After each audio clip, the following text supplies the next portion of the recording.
हमारे अब्बा अपनी डाइट के ऐलानों की वजह से इतने मशहूर थे कि सब उन्हें डाइट मास्टर कहने लगे, क्योंकि वो रोज बड़े गर्व से कहते, बस आज से मैं डाइट पर हूँ, न चावल, न रोटी, न मीठा।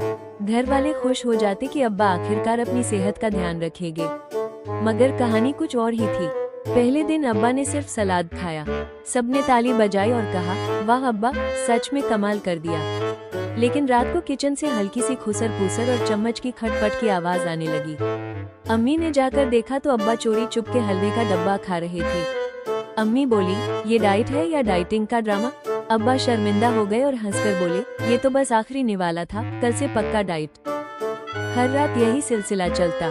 दिन में अब्बा सबके सामने डाइट और रात को हलवा, समोसे और पकौड़े। एक दिन बच्चों ने अब्बा की डाइटिंग का राज पकड़ने का प्लान बनाया।